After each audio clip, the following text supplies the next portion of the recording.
It's the 21st show. I'm Brian Mackey, and this is the singer-songwriter Tommy Prine.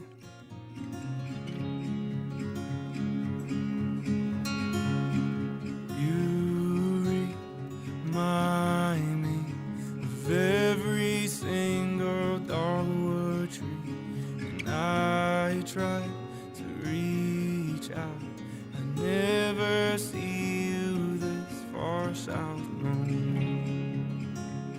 Tommy Prine was raised in Nashville, Tennessee, with guitars lying around his house and music always on the stereo.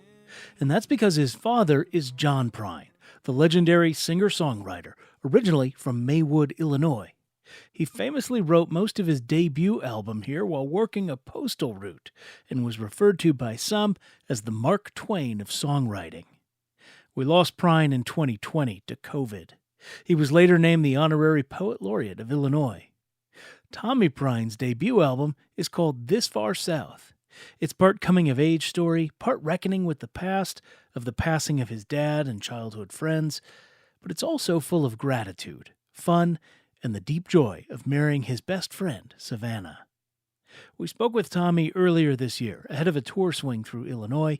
He's on the road out east later this summer, and will be back here in Illinois on September 7th at the Evanston Folk Festival. Because this part of the program's on tape, no calls, but you can let us know what you thought. Our email address, talk@21stshow.org. Tommy Prine, thanks so much for being with us today on the 21st show. Absolutely. Thank you for having me. All right, Tommy, tell me more about your childhood. What memories stand out to you? Well, I mean, I think it's kind of easier to discern the memories that, like, growing up in a house like full of like musicians might be kind of not like a normal way to grow up, because when I was a kid, it just seemed like that was just the way of the world. I thought that everyone had a favorite instrument and picked it and started playing it. But yeah, I mean, looking back on my childhood, I mean, there was just always folks from the music industry or different singer-songwriters and artists, popping through and having dinner with us. And, I mean, my dad was just kind of like a regular dad when he was home. He would make pancakes and take me to school and pick me up from school, and we'd play basketball, and then he'd be like, all right, I'll be back in 2 weeks. And then he'd come back 2 weeks later and we just do the same thing. Yeah, I mean, it was definitely a relatively normal childhood, but as I got a little older, we started going on the road with my dad a little bit more whenever we could. And I think that's definitely when things were, I guess, not quite like the normal experience. Yeah. Yeah. You get the idea that like the kid of a factory worker, wants to be an artist. The kid of an accountant wants to be a musician. What did the kid of a musician, of a singer-songwriter want to be originally? I mean, I always had it in my head that I was going to be an astronaut. And then I got my first grade back on a test. I was like, all right, well, that's out the window. So let's think more realistically here. And then I was like, maybe I'll be like a nurse. And then my mom was like, no, you have to be super smart for that too. I was like, all right, cool. So we'll figure something else out. So I don't know. I mean, I always wanted to work in the music industry just because those are the people that I've always known. Um, those are the people that were like my family. Like my dad's team was like an extension of our family, and his band, same thing. And I just always figured I would either, at the very most, like, performative aspect, I thought I would just be like like a guitar player or something like that. But I had in my head that I was just probably going to work at like a label or just do one of the many jobs that are needed in the music industry. Being an artist was not really on my radar until, honestly, it kind of like cosmically fell in my lap, I guess, in a way. And this is around or after the time of your father's passing, right? You decide to pursue this career trajectory you're on now? Yeah, I mean, I had been writing and playing my whole life. It was just something that I always did. It's something I always gravitated to in every part of my life, from when I was, in kindergarten all the way up until senior year of high school and college. I always played, and it was really only for me. I liked to play because I liked to play.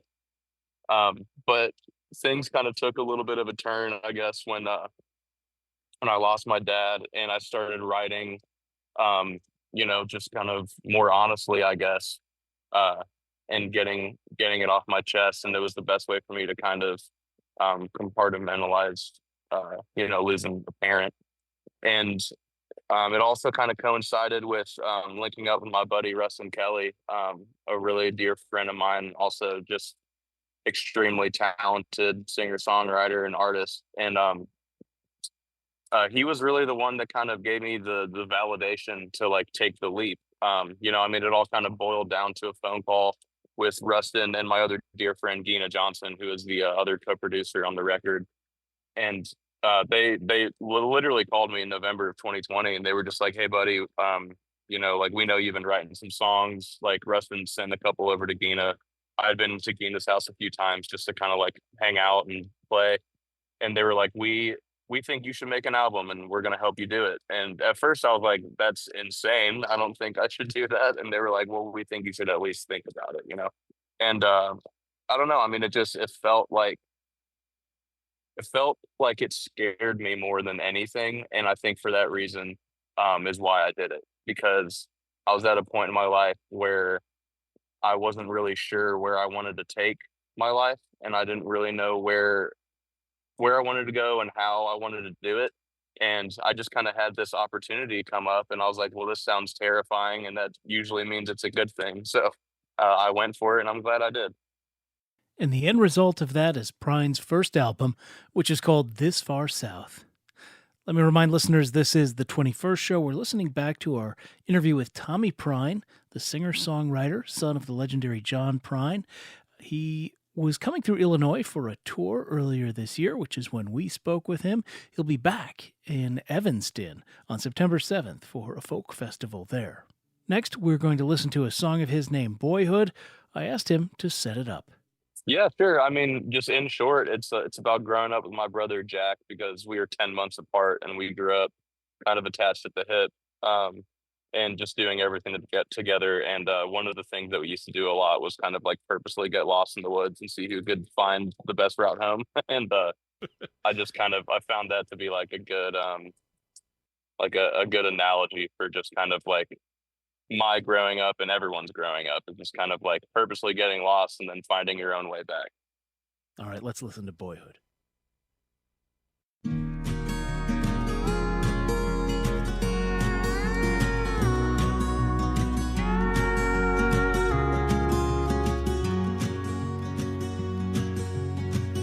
with my brother in the woods on a hot July day. We got lost on second thought, we never knew the way. Mama said go play outside, 'cause supper's ready soon. We caught bugs, found rocks, and thought we might find the moon. I saw a creek that was 10 years wide and hoped to cross it soon. And now I did, now we're not kids, and I think I wish too soon.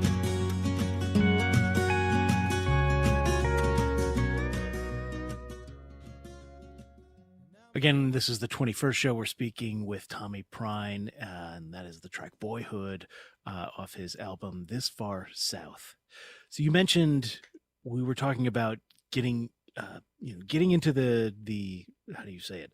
Actually becoming a singer-songwriter full-time, as you're calling. When I think of your father, John Prine, I'm sure, the name opens doors. It's also a long shadow to work under. How do you think of that? How have you approached that? Well, I think my mom put it the best way. Like when I told her that I wanted to pursue this, and she asked me like literally the same question you just asked me. She's like, "Are you ready for this? I think this is a pretty big undertaking." And I was like, "Yeah, I think I don't know if I'm ready for it, but I'm ready to figure it out." And she said that, my name is definitely gonna have people open the door, but if I have nothing to say, they'll close it immediately. And I think that's been like kind of like a very true statement for sure. In these first couple years of my career, I've definitely gotten like a lot of really amazing opportunities, but I've really, really put in the work, behind the scenes, and been prepared for all the opportunities. So, I mean, it's not lost on me that it's definitely going to be an easier path than most when it comes to being an artist. But at the end of the day, it's like whether the door's open or not, you got to be working and you got to be ready for whenever your shot is in front of you. So. In the past year, you've opened for artists such as Jason Isbell, Tyler Childers.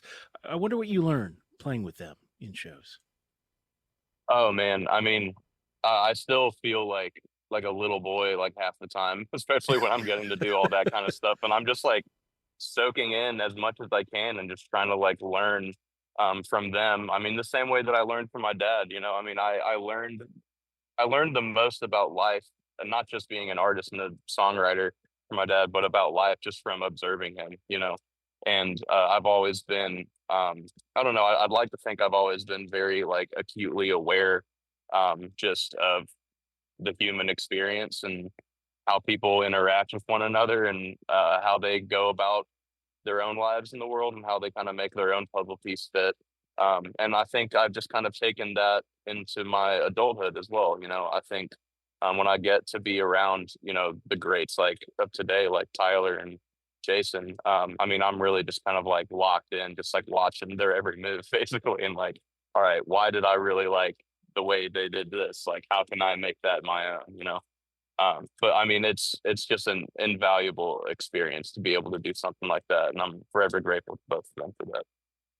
Obviously, Chicago, Illinois is a big part of your family musical history. I wonder if you feel any sort of special kinship or connection when you come through here, or is that? Oh, of course. Yeah. It's like a homecoming. I mean, it really is. I mean, I haven't gotten to spend too much time there in the last, several years just from being on the road and, being married and having a life to go on about. But every time I go back, it really does feel like home, because I still have some family that live in the area.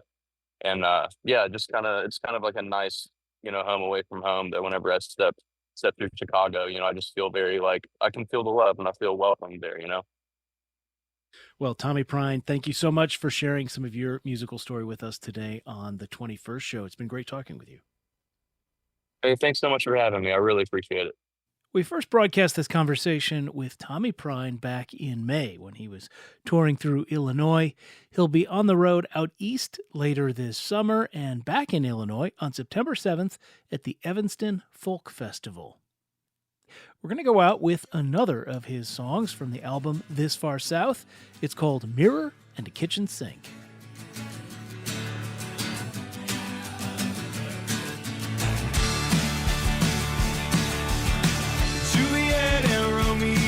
Didn't meet down at the rodeo. I think there's something special about what you don't know. Keep the world on their feet. Seems to me that you know it all. You learned it over beers with the Pope last fall and built yourself a castle, big glass wall. Everybody knows you're proud. And I think that I win every single argument now. You and me, a mirror and a kitchen sink. So what's the difference between you and me? I tell you right now, it's a couple of teeth. And then I decide whether to nod or be crueler than I already am. That's all the time we have for our program today. Coming up tomorrow, we'll take a dive into algae and drinking water quality after a recent boil order in Mattoon, Illinois. Plus, we'll speak with author Adam Alexic, known as Etymology Nerd on social media. His new book is Algospeak, How Social Media is Transforming the Future of Language.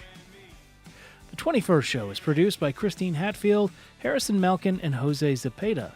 Leila Nazarova is an associate producer, and our digital producer is Kulsum Khan. Technical direction and engineering comes from Jason Croft and Steve Mork. Reginald Hardwick is our news director. The 21st Show is a production of Illinois Public Media. I'm Brian Mackey. Thanks for listening. We'll talk with you again tomorrow.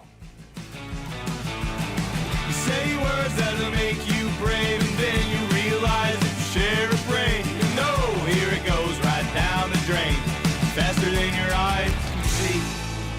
And it's me.